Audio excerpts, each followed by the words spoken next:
Welcome to another edition of Wildcat Country. Eric Cohen and Shane Dale, and it's incredible that we are 1 week out, essentially, from game week. Well, 1 week from game week. It's week zero. This week is gone. I mean, listen, Shane, I love college football. Yeah. This is a terrible week of college football. But it is college football. It is. But here's the problem. Like back in the day, we had this kickoff classic. I remember Arizona Penn State played in it in 99. Not a great memory for most Wildcat fans. That was kind of the decline of the Dick Tomey era for that game. And technically it does not exist. That game does not exist in the record books anymore because of the whole Penn State scandal that I won't get into. Oh, okay. Yeah, interesting. But so NCAA record books, the game never happened. So but for Arizona fans who remember that the team was on, I think they were on the Sports Illustrated cover there. That's all you need to know. Yeah. So I do miss those games. They were fun matchups when we were younger. Now, I mean, Nebraska, Northwestern, we're not making picks this week. I'm taking a stand.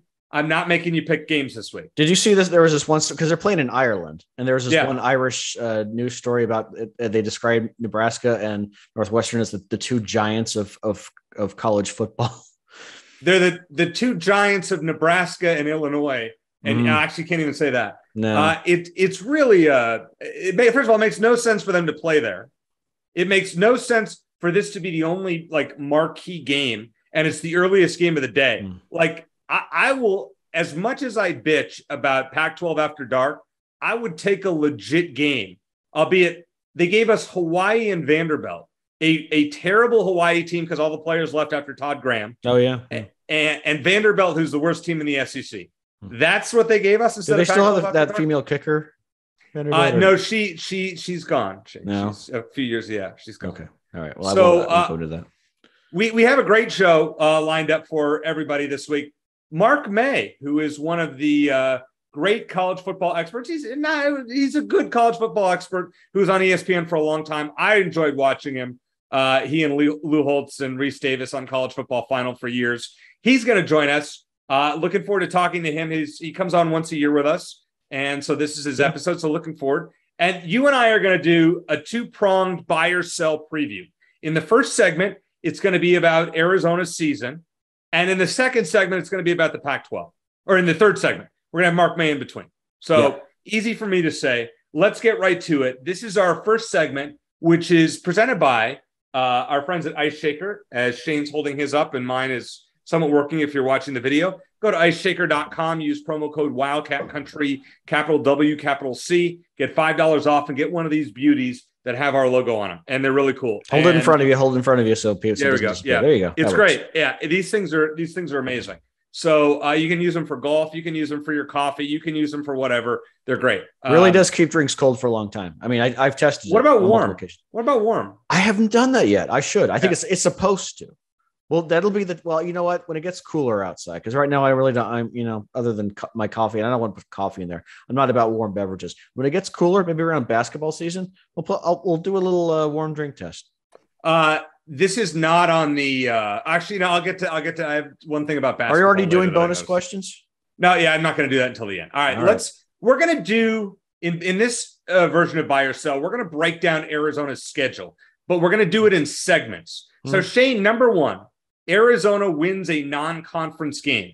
That's at San Diego State and then home against Mississippi State and North Dakota State. Are you buying that they will win a non-conference game? I'll buy it. I think that certainly, if nothing else, games against San Diego State and Mississippi State should prepare them enough for North Dakota State. Again, North Dakota State is a legitimately good team, but they're still one that probably an average Power 5 school should beat at home. And I think Arizona may be approaching average quickly because of all the talent they added. So it'll be interesting, a better question to answer as we get to that game. So, if we're assuming that they lose their first two, which we'll get to, I think we'll do that more next week. But if it comes to that, I think they'll probably find a way to win that game. If not, then they might pull off an upset. They'll probably be an underdog in the first two. I don't know about the third one. It might depend on the first two, but I will predict that they will find a way to win one of the three. Yes. I may be crazy with this one. I think San Diego State, I don't have a great feel. I was talking to somebody on the Twitter today. I don't really have a great feel. Did you just say the Twitter? That game. I do call it the Twitter. Yes. Okay. The Twitter. Yes. I don't have a great feel about that game. Mississippi State, I have, depending on what Arizona we see in the first week, I have a sneaky suspicion about that game. As I've mentioned before, it's a late kickoff. I mean, it's 10 o'clock Mississippi time. Yeah. It's hot. I know they're dynamic, but their season could go major off the rails. Well, Mississippi State. I'm thinking about that game already. I think maybe it would go the way of that Oklahoma State game in Rich Rod's first year, and you remember how terrible that game started. I think Oklahoma State was up 14-0 in the first 5 minutes, and you're thinking, well, here we go again. We're going to lose to Oklahoma State for the third straight year, because that's what it would have been. And then they ended up winning by 3 touchdowns. It was a crazy. So maybe something like that happens, and maybe that's the catalyst to a successful season. Who knows? I'll tell you, looking at Mississippi State's schedule, I just want to run through this real fast. This is a must-win game for them. They open with Memphis at home, should win that. They play at Arizona. Then they go at LSU. They play Bowling Green at home. They go home against number 6 Texas A&M, home against number 19 Arkansas, at number 20 Kentucky, at number 1 Alabama. Then they play Auburn at home, and then Georgia at home, who's ranked number 3. It's brutal. Rough. That game for Mississippi State is an absolute must to beat Arizona. Is Grant Gunnell still the quarterback at Memphis? He is not. He transferred to North Texas, and I believe he lost the job there. Wow. So North Texas is a week 0 game, by the way. So we're not necessarily missing a whole lot with him then, even though it looked like that he could be a stud. Not so much. Grant Gunnell's career went off the rails when he left Arizona. It went off the rails when he chose to play for Noel Mazzoni. Well, fair, but him not staying for Jed Fish last year probably is one of the worst career decisions. I mean, he can't even win the job at North Texas. That's rough. It's not good. Regardless, I think Arizona wins one of these games. I'll say they win North Dakota State. An 0-3 start to me seems hard to believe. But if they play badly against San Diego State and get whooped like they did last year when they played San Diego State, I'm not picking them against Mississippi State, and it will be hard to pick them against North Dakota State. So every game takes a life of its own, though, because remember how good we felt after that close loss to BYU to open last season, and then they just lay a complete egg the following week against San Diego State at home and then lose to NAU. So you just never know. Even if they get whooped in the first week, doesn't mean they can't come back and play well the second week. Okay, so I'm going to say they win one game in the non-conference. Okay. Number 2, Arizona's season could very well go off the rails if they don't sweep the games at Cal and home versus Colorado in late September, early October. Well, by off the rails, you mean any chance to get to a bowl game? Yeah, those are 2 probably must wins. The thing about schedules, even whether it's college or the NFL, is they never end up the way you think. It's like the teams that look tough now may not be by the time you get to them, and vice versa. But looking at it as of now, I think that if you're saying they're must win in terms of getting to a bowl game, those are probably 2 of the 6, right? The 2 possibly best chances for win, and including maybe ASU, depending on how their schedule or how their season goes. And we'll talk to Mark May more about that, because he covers the Sun Devils up in the Valley where we are. But yeah, if by off the rails, you mean any chance at even a low level bowl game, then yeah, those are probably must wins. I'm going to buy this one. Arizona, I think the worst case scenario is Arizona ends those first 5 games at 1-4. If they're 0-5, I brought up the other week that, will Jed be on the hot seat? If they're 0-5 after 5 games, Jed's we're talking hot seat. There will be a hot seat questioning by yourself. I'm telling you that. You can question it all you want, but he's going to, it's not like he's not going to at least coach the whole season. So. Well, no, but I'm saying after this, this year, they have to win. I think, to me, you have to be 2-3 after those games. At worst, I think it's very possible Arizona could be 3-2. I think it's possible Arizona could be 4-1. 5-0 seems a little unlikely to me, but I think 4-1 best case. And then we're really excited going into this gauntlet of a schedule. So I'm going to go to number 3, Shane. Arizona has Mississippi State's stretch is pretty brutal. Arizona's is not much better. They play Oregon, at Washington, USC at home, at Utah, and at UCLA with a bye week mixed in before USC. Will Arizona buy or sell? Arizona loses all 5 of those games. I'll sell it. I think there might be a win in there. You know what I remember for years, Eric, is Arizona, even when they were an average team or below average team, that they were always good for one big upset a year. A lot of times it was Oregon. They had the double overtime win over Utah during the Rich Rod era there, and the ASU win in 2016 there. And so there's got to be at least an upset win in there. Now, maybe Arizona is better than expected and they're favored in one of those games. But even though they're not, there's probably a win in those 5. I would say, going back to your previous question real quick, I think in order for a bowl game to be your realistic possibility, they need to start 3-2, because that means they'd have to go 3-4 the rest of the way, which again, you know how tough their schedule is. That may be wishful thinking. So I think 3-2 they would have, which would be, you have to, beat Cal, Colorado, and win one of your non-conference games. They're 3-2. Then I think that, and if they are 3-2, I think that there's probably a win in those 5. And then, if they have 4 wins go into their last 2 games, which I know we'll get to here shortly, and then they have a chance at a bowl game. I'm prefacing all this around the possibility of a bowl game and looking at it. See, I'm not. I'm just prefacing this. How many games Arizona going to win, which we'll get to. So let me ask you this, though. By go off the rails, what do you mean by that?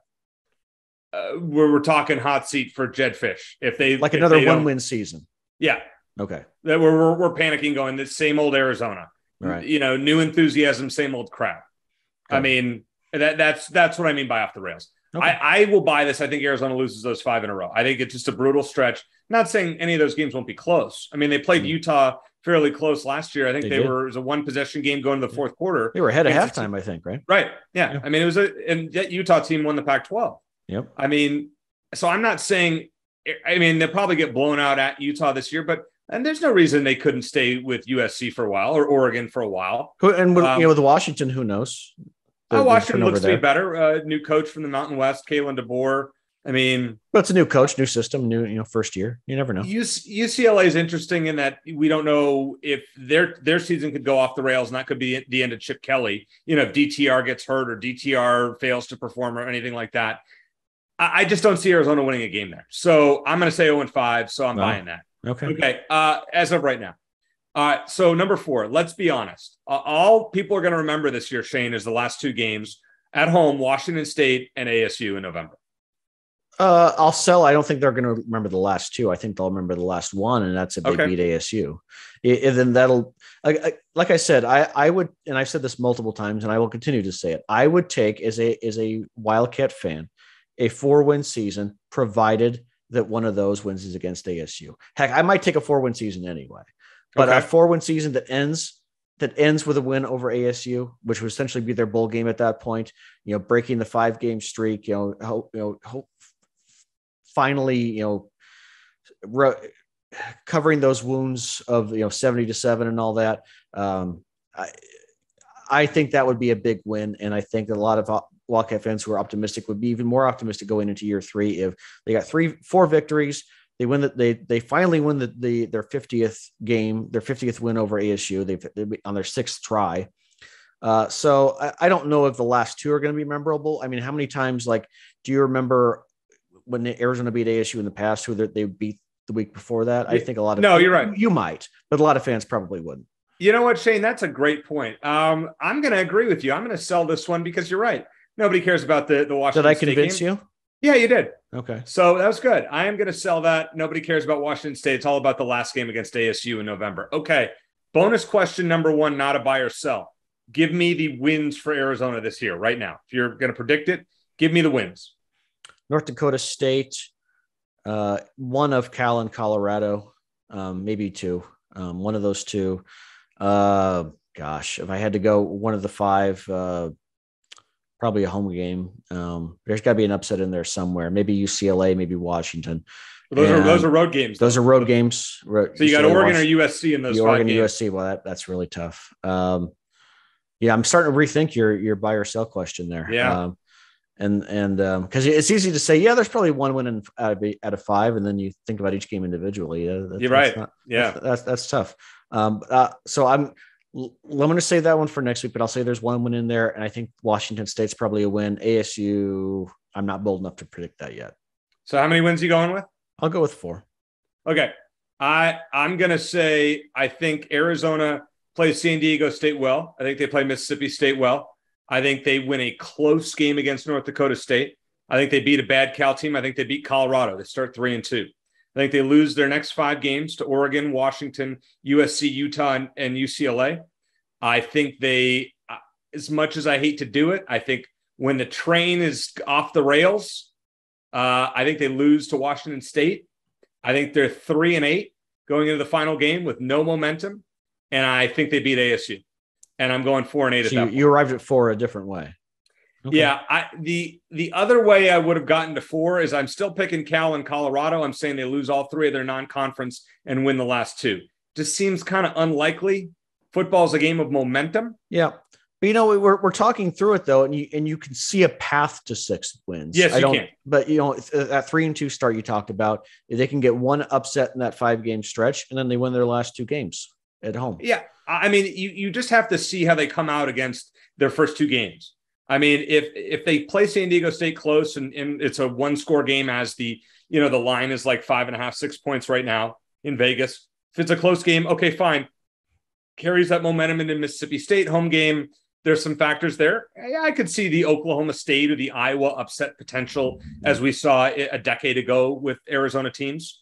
North Dakota State, nobody knows what to make of them. I mean, it's probably one of the dumbest scheduling things that Arizona has done. I think it actually be the best, most exciting game of the season, honestly, like a 34-31 kind of thriller, that game. That's a game Arizona has no business playing. I mean, why are you scheduling North Dakota State when you can schedule Portland State? I agree with you. I'm just saying, I think that might, looking ahead to the schedule, asking what's going to be the most exciting game, the best game of the year, that one I think might be. I'm just saying. I'm throwing that out there. Got it. If they start 3-2 going into that 5-game stretch, yeah, I could see an upset maybe somewhere. All right. So my bonus question that you don't know, by the end of November, when Arizona's football season likely is complete, who has more wins, Arizona football or Arizona men's basketball, who plays 7 games before the end of November, including 3 in the Maui Invitational? More wins, Arizona basketball or Arizona football? The 3 in the Maui Invitational. The game against Indiana that was scheduled. When is that? That's December 10th. December 10th. So that's you're talking. So to be clear, you're talking about the 7 games that are to be played before the end of the year or before the end of football season? Before the end of football season. Okay, so that's after 4 cream puffs and the Maui Invitational. Yeah, and the Maui. Well, then probably the men's basketball team. Yeah, because there's probably 5 wins in there. Yeah, I know it's not a buy or sell question, but. It's a good one. Phrased it. Yeah, but you could make an argument that 5 or 6, depending on how Maui goes. Yeah, you can make an argument that like they could tie at 5 or 6 or something like that. Well, put it this way: if I'm wrong, I hope it's because the football team overachieves and not because the men's basketball team underachieves. I would agree. I mean, listen, I'd be great if both teams were tied at 7. That's the dream scenario. Arizona wins the Maui undefeated. Sign me up right now. Yeah, and the football team goes 7-5. We're going to know by after October 1st, Arizona will have played 5 games. As I said, if they're not at least 2-3, we can just start talking basketball and women's basketball and volleyball and everything else. I mean, if you're talking, in terms of bowl games, sure. But in terms of anything, I wouldn't write them off. I mean, I think that I think a lot of us would take a 4 or 5 win season, depending on how things shake out. Yeah. But if you're 1-4 after those first 5 games, the path to 4 wins is really unlikely. Oh, sure. So that's where I'm going. I'll tell you this right now. I like Jed. I like what Jed has brought to the program. With that said, if they are 1-4 after October 1st, I guarantee you the first question in buy or sell is Jed Fish on the hot seat? And I'm going to buy it. And I'll tell you right now, Jed's going to get at least 3 years at Arizona. Well, but if you're 1-4, he might get 3 years. To me, if Arizona's 1-4, why am I renewing my season tickets next year if this team isn't showing any progress? Why'd you renew him this year? Why did you renew him last year? Because, this year is a great schedule. It's a great home schedule. You got Mississippi State, North Dakota State, Colorado, USC, Oregon, Washington State, and Arizona State. It's a great home schedule. It's Arizona's first home game against ASU in 4 years, essentially. Yeah, right. It's the first time have seen Arizona play Arizona State in Tucson since the Kevin Sumlin choke fourth quarter game with Cole Tate. Yeah, I was down the field for the last few minutes. I was still a member of the media there. You ever hear 50,000 people collectively groan? It was dreadful. Yeah, they should have fired someone after that game. I mean, it's a good thing I'm not an athletic director. I would be firing people. I mean, I'd be getting boosters to pay off contracts like you wouldn't believe. That's how it is in Europe. In soccer over there, you have one bad year, even if you won like your league championship 2 or 3 years in a row. If you have one bad year, you're out. That's how you would be. But Shane, it's like you think about like a sales job, right? Mm-hmm. If you don't sell, you get fired. It doesn't matter how much. I know guaranteed contracts are a different story, but like Kevin Sumlin, he didn't think he had to sell because he's Kevin Sumlin. There were cracks in the program early on. Yeah, Kevin Sumlin should not have been allowed to coach 2020 after Arizona lost their last 7 games. I was convinced he wasn't going to get fired until that 70-7 happened, and that's like, I think he was gone. No. Well, maybe he was. Dave Hickey said he was. Well, so whether you believe him is up to you. But it's like at that point, it's there's no universe in which he would have been invited back on campus the next. But you remember there were rumors going into that ASU game the year before in 2019. I think I texted Corey Leff and I said, what do you know about this? And he had told me before the game that someone was safe, and I was like, oh god. Because I was over it. I mean, it was garbage, It wasn't a good fit. No. All right, coming up next, let's talk to Mark May. It's great to hear from him again. What's he up to these days? What does he think of our Wildcats here in Wildcat Country? Scooby, we sent you an ice shaker. They are a sponsor, courtesy of our buddy Chris Gronkowski. You have it right there. I love my ice shaker. Fun fact, when I trained with Glenn Gronkowski, everybody, when we were trained together, people thought I was the other Gronk brother. So it's kind of funny. But yes, I love my ice shaker. It is very good. I use it every day. I am a veteran to the ice shaker game, by the way. What's up, Wildcat Country? Chris Gronkowski here. Use coupon code Wildcat Country at iceshaker.com. Well, Shane, we are very excited to have on a previous 2-time guest on this program, College Football Hall of Famer and longtime college football analyst, Mark May. Mark, glad to have you on with Shane and I. My first question is, Jedd Fisch has taken over this program. The last time that I talked to you was 2 years ago. We didn't even know there was going to be football. Kevin Sumlin was a disaster. Arizona has won 1 game since then. Your thoughts on what Jedd Fisch has done with this program and the enthusiasm that you know of that is around it? Well, he's done a great job of enthusiasm and building that around the program and getting people committed to come and watch Arizona football. And I think that's first and foremost one of the greatest things that you can do is you can get people to rally around you and your fans to get there. But I think the other thing is the transition on the football field.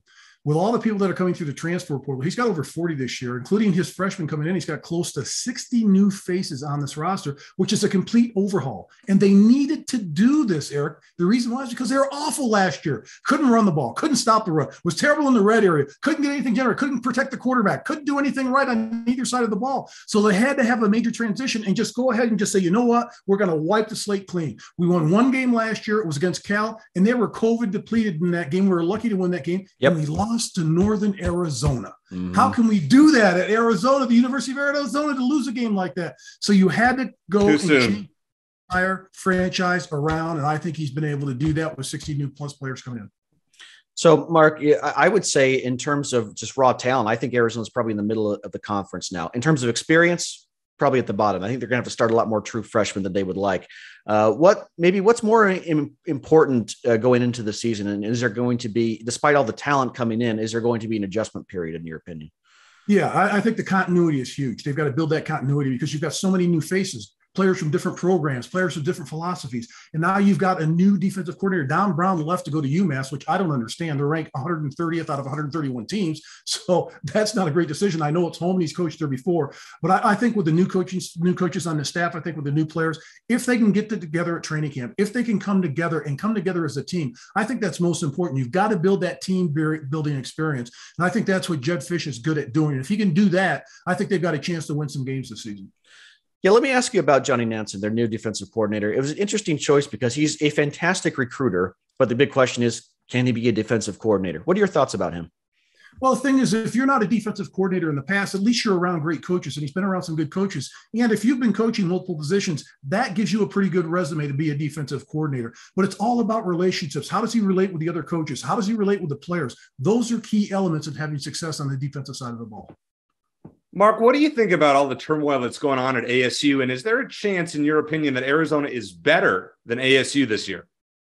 Well, I don't know. If you look at the last two games, it was 70-7 and 35-17. It wasn't that close, but I think that if you look at both of these football teams, one team is on the rise, that's University of Arizona. One team's on a decline, and that's Arizona State. And it's not only because the NCAA infractions that are surrounding this program, it's also you've got coaches that left the program. You've got players, and Jaden Daniels, their starting quarterback, which is basically their blue chip guy. He was their guy, their bell cow, their leader on offense. He was supposed to be their leader of this football team, and he's left and gone to LSU. So now you've got to replace your leader on offense and your leader in the locker room. So there's a lot of changes going around at Arizona State. I think they're going to struggle this year. I think, put it this way, if Arizona can come together continuity-wise on their offense and defense, and they can just get better offensively and not turn the ball over and run the ball efficiently and protect their quarterback. They've got a new quarterback that was freshman of the year in the Pac-12 transferring from Washington State. They look like the better football team at this point. But the thing is, can they come together? That's the key. If this team can come together in training camp, they've got a chance to surprise some people and win about 4 or 5 games this year, maybe even more. Shane, hearing Mark say that, I almost want to guarantee my ASU U of A beating ASU. I'm not doing it yet. Mark, about the Pac-12 in general, as far as USC with Lincoln Riley coming in, who do you see as the favorite in the conference? Is it Utah, who was awesome in that Rose Bowl performance last year against Ohio State? Is it Oregon with new coach Dan Lanning, or is it USC with Riley and Caleb Williams and Jordan Addison? I'm not that high on Oregon. I want to see them play with Lanning because he was one of the Frank Bortles finalists last year, and I had him at that banquet, and I've hosted that the last 10 years, 12 years, and had a nice chat with him. And, he's a dynamic young coach. I think he's going to do well, but he really doesn't have a lot of West Coast ties. He's been in the SEC in Georgia. So, they played Georgia in their home, so that's going to be an eye-raising game for them. But if you look at the situation, I really think that when you look at the conference, you've got to look at Utah. Cam Rising, their quarterback, when he came in that third game last year, he just took off and flew. He ended up going 9-2 as a starter last year. They've got him coming back. Kyle Whittingham's always going to have a stout defense and a good running game. So they're going to be difficult to beat. But I think the key is USC, what Lincoln Riley was able to bring in. When you can bring in a Caleb Williams from Oklahoma, bang, instant starter. Then he steals Jordan Addison from my alma mater, the Biletnikoff winner. That really hurt now. But Sorry, Mark. But he's got a great wide receiver and great quarterback. And they've also got some guys through the transfer portal, and they've recruited extremely well. That's the sleeper team. If they can get guys on their offense and defensive line to perform, they've got guys at the wide receiver, running back, and the skill slot positions that are tremendous, and they're going to be difficult to stop. I think this is a team that could be on the cusp of being on the playoff this year or next year. Mark, going back to Arizona, I think they're obviously vastly improved at quarterback, at the tailback position. They're loaded there. Wide receiver, they got some great guys coming in. The big question for me still is the offensive line, and I don't think they did enough to improve that in the offseason. Is there a way, in your opinion, for Arizona, if the offensive line is still a liability, to compensate with that, with a mobile quarterback, with reliable receivers, and who can go up and get the ball in 50-50 situations? Would that be enough, in your opinion, to compensate for a mediocre offensive line if that's the case again? Well, if you're mediocre offensive line, you've got to find out what you can do best. If there's one skill set that you can do, if you can run the ball off tackle, then run it off tackle. If you can run it in between the guards, run it in between the guards. If you have to run it to the outside, do that. You've got to try to establish the run somehow. And in order to protect the quarterback, if you don't have good pass protectors, what you've got to do is you've got to move the quarterback. You've got to move him out of the pocket. You've got to roll him out. You've got to do dashes and sprints and get him out of the pocket and make sure that he is not being harassed in the pocket when he's there. But when he's out of the pocket, he can make plays, and it will give the receivers time downfield. What you want to do with your quarterback is give them as much time as possible. If they can roll him out of the pocket and give him 3-4 seconds to throw the ball downfield, he's going to have a much better opportunity to complete a lot of passes. I promise I don't want to spend too much time on ASU since this is an Arizona podcast, but since you do cover the Sun Devils, I got to ask your opinion on how is Herm Edwards still there with all the assistants gone at this point? Is it just his relationship with Ray Anderson, or is it something more than that in your opinion? Well, of course, it's the relationship with Ray Anderson. Ray Anderson was his agent before, when Herm was a player and a coach in the NFL, so they have a close relationship. And I think that's one of the reasons why. But there's a lot of fans that are behind Herm in this area, but there's a lot of fans that are against him. So it's one of those situations. If they win, that'll put a lot of people at ease. If they start losing and they end up, let's say, 4-8 this year, then a lot of people are going to be like the wolves at the door, and they're going to be trying to kick that door in and get Herm out of here. So it's a situation. If you win, it's like anything. Winning cures a lot of ills. Mark, do you like the whole realignment thing with USC and UCLA going to the Big Ten and making it basically the Big Ten and SEC show, leaving your ACC and our Pac, whatever they are, left out at this point? No, Eric, I'm like the old guy. Get off my lawn. I want the old school stuff. That's the way of the world. When we had realignment before, when you had like Boise going like to the East Coast and playing games and stuff like that and beating an East Coast conference, that was kind of ridiculous. I'm glad that didn't come to fruition. But right now, it's all about the money. If you're in the Pac-12 and you're making $25 million a year in your television contract, and you go to the Big Ten, and all of a sudden you're getting $75 million with a new contract coming up very shortly, where you're going to get about $100 million a year.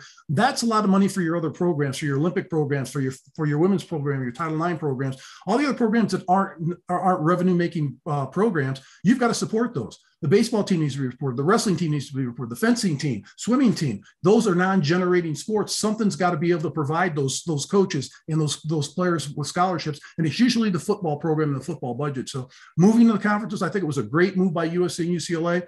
The travel is going to be difficult. I'm not looking forward to see some of those late Saturday night games where the Big Ten is playing at home at Rutgers and Maryland and UCLA. USC has to fly across country. I think that's going to be kind of strange for everybody. Hopefully, they're not going to make those games too early in the day, but we'll figure that out. I'm sure they'll figure that out logistically, but it's one of those things that you're going to get used to down the road. And you look at Oklahoma and Texas going to the SEC. Those are moves that when I thought was made, when they saw Texas A&M go to the SEC, I knew in the back of my mind, one day down the road, they're going to try to make the same room just because of the dollars that the SEC can provide. Yeah, and it makes sense for them. I mean, as you said, it's all about money. Now, from Arizona's perspective, there's 10 teams left in the Pacific, whatever they are, conference right now. Just call it the Pac-10. Pac. The Pac, that's right. There's 10 teams left in the Pac. Do you think the Big 12 is a better fit for Arizona long-term than whatever is left in this Pac conference? It all depends about the dollars. And right now, just recently, Oregon's been talking to the Big 10. So that could be another defection out of the Pac-12. I would think right now, ESPN is talking because they want that window, that Pac-12 at night window, that football at night window. They want that window because they'll have nothing else to put in that window if they don't get the Pac-12. But the question is, how much money can they provide the conference? Because right now, if Oregon leaves, that's another chip to fall. If U of A and ASU leave and go to the Big 12, which I think they may do, it all depends what type of contract they get because their contract comes up after the Pac-12. We'll see. They've got a lot more teams in the Pac-12 right now, so that's going to be an opportunity for them. Speaking of following the money, Mark, the whole new world of NIL madness, especially on the football side, how is this a situation where the rich are going to get richer really in this situation, do you think? Or do you think there's an opportunity for a school like Arizona, which is frankly just not known for football, to maybe bridge the gap with certain NIL deals? It all depends what type of alumni base you have and how much money they have. That's the bottom line.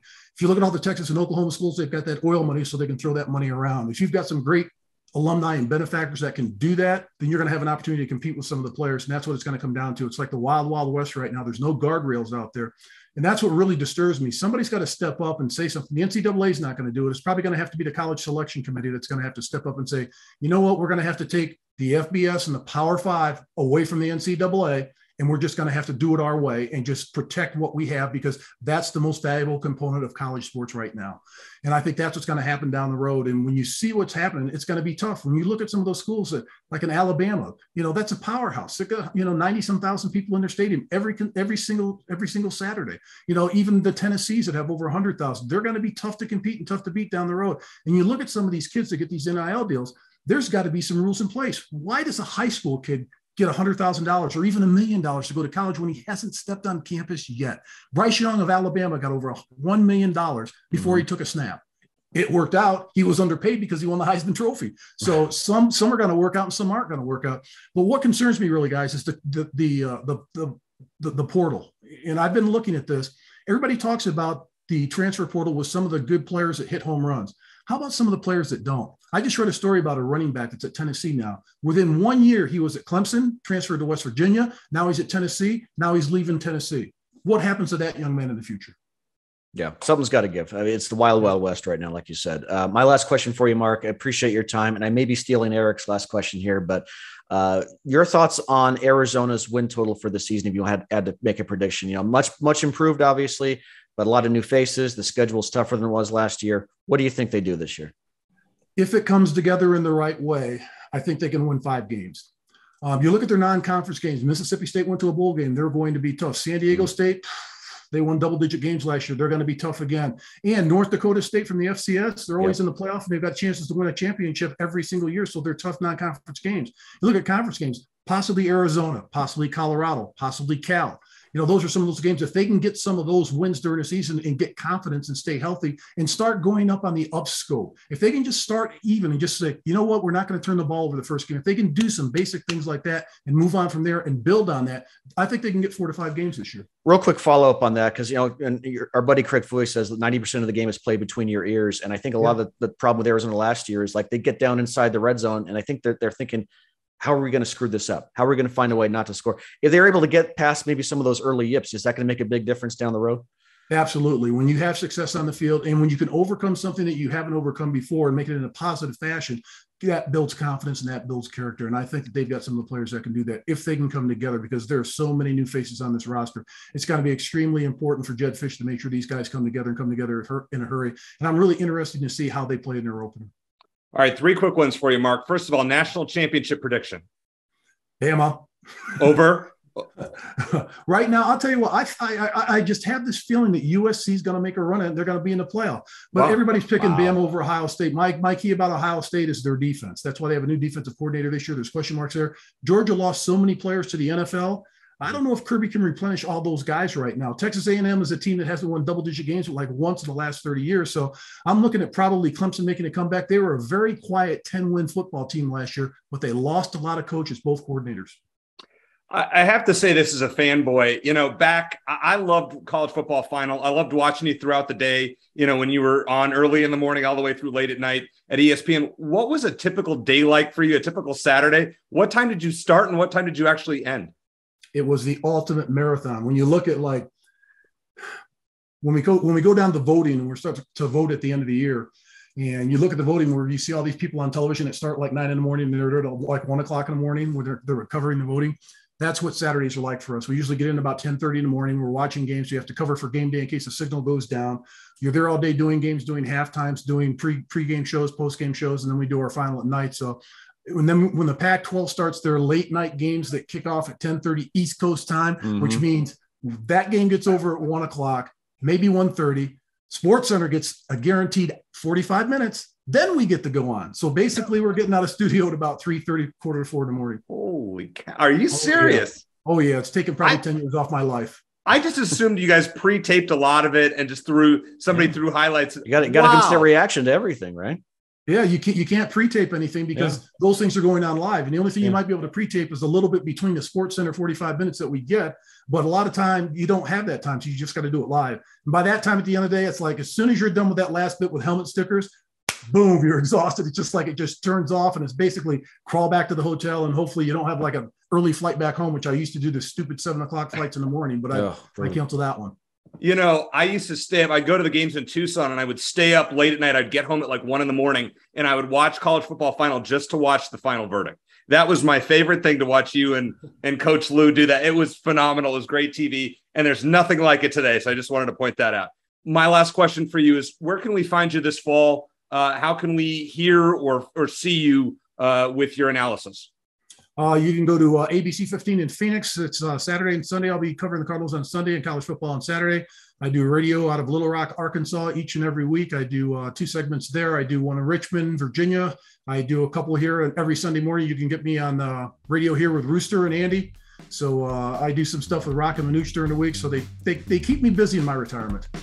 Well, Mark, we really appreciate you joining Shane and I. It's like an annual tradition that you come on with us and talk Arizona football. We always appreciate it and look forward to the next time. You got it, guys. I really honestly hope that they do well this year. I'd love to see them get to 6 wins. That would be phenomenal.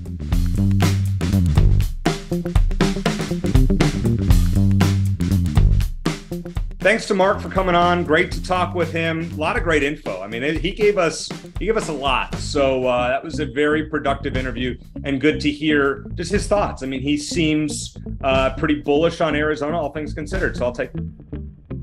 Yeah, I had him on last year without you, Eric. Yeah. It was just the two of us talking because you weren't available, and he was not bullish on Arizona. Then I remember you had a couple bones to pick with him afterwards. Yes, I did. You didn't get a chance to talk to him, but he was pretty spot on about the Wildcats. Because I remember talking before we started that interview. He asked me how are fans feeling, and I said, well, they're feeling pretty optimistic. And he almost fell out of his chair because they're feeling optimistic because of a lot of the coaches that the Jetfish had brought in. Well, now they have the coaches and they have some of the players too. So he sounds decidedly more optimistic than he did last year for sure, and he knows his college football. So hopefully he's right. Let us hope. All right, now it's time for conference buy or sell. So we're going to talk just Pac-12 here while we can talk about 12 teams. Remember, this will be the last time USC plays a game at Arizona Stadium as a member of the Pac-12 conference. And who knows that after October 29th, the next time USC plays a game in Arizona, will it be in our lifetimes? That might be on a buy or sell question later in the year. Think about it. They going to schedule a road game to Arizona anytime soon? Probably not. Probably not. So better enjoy that game. All right. So conference title odds. I'm going to present them, and here's the way I want you to look at this, Shane. If I gave you money, because I know you like to play it this way, would you throw even a little bit on these teams? Okay. Arizona at 500 to 1 to win the conference. So No. Maybe at I'd sell. Maybe at 5,000, but not 500. No. At 500 to 1, sign me up. I'll take $5, throw it on there. Why they're not winning the conference? It's $5. I know. But I'd rather have the $5. Okay. I'm going to buy that just for fun. ASU at 55 to 1, buy or sell? I probably would sell that as well. Yeah. Yeah, I'm selling it too. ASU's not winning the conference. They're a train wreck. I believe they will finish worse than Arizona in the standings. So therefore, I'm selling. I'm surprised there's that big a gap between the two teams. Really. Yeah, I am too. It's shocking.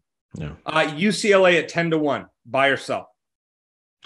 Who at 10? Oh, for $5? Nah, I'd probably sell that too. If they were like in ASU's range at 50, I'd snatch it up. But the 10. Okay, so I'm giving you $100 hypothetically here. $100? You're not investing 10 to 1 in UCLA. Gosh, I might. I'd like it a lot more if it was twice that. It was like 20 to 1. At 10 to 1. You're buying that one a little bit. You throw a little bit. I'll reluctantly buy it. Fine. I'm going to sell it. I'm saving. I'm not. You talk me into it, and then you go and sell it. I'm selling it. Yeah, I'm saving. I'm saving all my money. Come on, Shane, buy it, and I do, and you're like, oh, I'm selling it. I'm saving my money for these final three. There's nobody else. I'm sorry, Washington State, Oregon State, Colorado, Cal, Stanford, Arizona, or Arizona. I would. ASU. No, I'm not putting money on. All right, Oregon at 3 to 1. Now they don't play USC in the regular season, and their schedule outside of playing Georgia next week, I think they get Utah at home. Mm-hmm. So would you put some of that theoretical $100 on Oregon at 3 to 1? 3 to 1? No, that's not enough for me. Okay. Yeah, I'd throw a little bit on there. I'd buy that one. Okay. I'd buy a little Oregon. 5 to 1, maybe, not at 3. Okay. Utah at plus 250. So 2.5 to 1. Would you throw your money there? I don't like any of these. I mean, I at those odds, no. I'm sorry. I'm not trying to be a curmudgeon. I just, no. All right. I'm buying as much Utah stock at 2.5 to 1 as I can. And I will tell you that I already did. Not a ton, but I have little conference parlays that I put together, and I have some Utah plus 250 in there. Okay. I just think this is a team that is with an experienced quarterback coming back. They're just built to win. And I'm sorry, the next one is USC at plus 170. So you're not even getting 2 to 1 on USC. No. Hell no. I would take Utah over USC. All right. So you're saving your money. You're not investing anything. I might invest a little maybe in Utah. You sort of talked me into it. Maybe Utah, maybe UCLA, and that's it. I mean, USC, you can throw that's just throwing money away. No. You're going to get Arizona as better odds to beat Mississippi State, basically, than you are to get USC to win the conference. I know Mark May likes USC. I was surprised at his. Yeah, I was too. Really? Yeah. I'm all over Utah here. And with a little Oregon. I'd throw a little Oregon, and I would take $5. I'd throw it on U of A at 500 to 1, just in case things, Arizona. So you're saying maybe $100 to spread around. That's how you spend it. Okay. No, I put $5. If I were to do it, I'd put $5 on U of A. I'd put 25 on Oregon, and I would throw 70 on Utah. Okay. Well, so if I had to spend it then, I would do, I might do like 40 on Utah, maybe 25 on UCLA, another 25 on Oregon. What does that leave me? $10. Yeah. Maybe I'd put 5 on Arizona at this point, just there you go. Yeah. What the heck of it. And then $5 on, I don't know what else. One of the teams you didn't mention, I'd probably, go crazy and throw 5 on them. Okay. Question number 2 of Conference Buy or Sell presented by Ice Shaker. Yes. Arizona will have a better record than Cal, Colorado, and ASU. Buy or sell? Conference record. All of them, no. Maybe 2 of them. But no, we did this question last week. That's why I just wanted to throw ASU in there.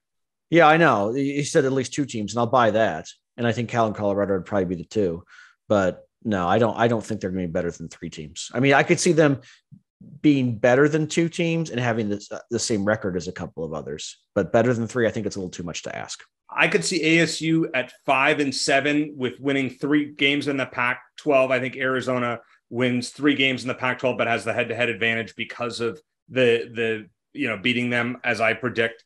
So because ASU plays like Eastern Michigan and some other, I think they played BYU. I want to dive into this a little bit. So if you think they're going to have a similar record, why do you like Arizona over ASU? Just because of the home field advantage, or because there's more than that? I think at the end of the season, ASU's not playing for anything. I think Herm Edwards is going to be on the way out, which will be my last question coming up next. I kind of spoiled that. So you think they'll be a bit more demoralized because they had bigger expectations, whereas Arizona, if they're like 4-7, then maybe they're in better spirits. Is that what you're saying? I think Arizona, regardless if they're 1-10, are going to come out there, and this is the game that Jed has circled and knows that this is the way to rally the fans. You think he gets it? I think he gets it. Okay. I think Arizona's winning this game. I really want to guarantee it. I'd like tried for 8 months not to use the word, so I'm not going to yet. Crazy stat though. Herm is 4-0 against Arizona. It's the best that any ASU coach has ever started against Arizona. It's time for that to end.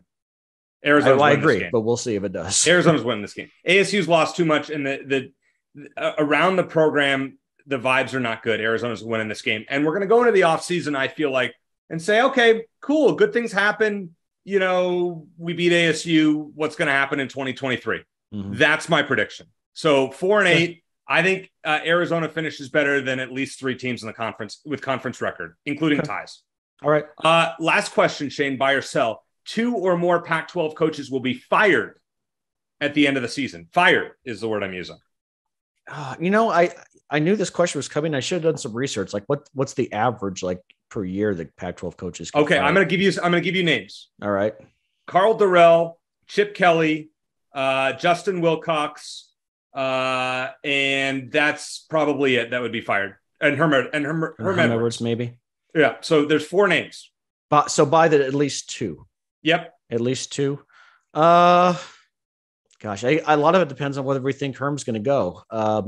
And I just, and I think that, so I think the answer to that question largely depends on how well ASU does this year. I'll go ahead and buy it just because of the amount of turnover that's in college football every year. I'm going to buy it. I think Herm quits. I don't think Ray Anderson fires him. I think Carl Durrell's gone. I think Wilcox is gone. And I think Chip Kelly's gone. I think there'll be 3 coaches fired and Herm quits. Okay. So I'm going to say 4 are out, but you're not taking UCLA 10-1 then. I am not taking UCLA 10-1. Fair enough. So we'll mark these down. I mean, obviously these are subject to change, but this was our Pac-12 preview. Next week, Shane and I are going to pick games, which I'm really excited about, where he has kicked my butt in the 2 years that we have done this on the program. This is my year for redemption. So get ready, Shane. You're going down. Okay. Thank you to Mark May for joining us. It was good to catch up with him. For Shane Dale, I'm Eric Cohen. Thanks for listening. And as always, bear down.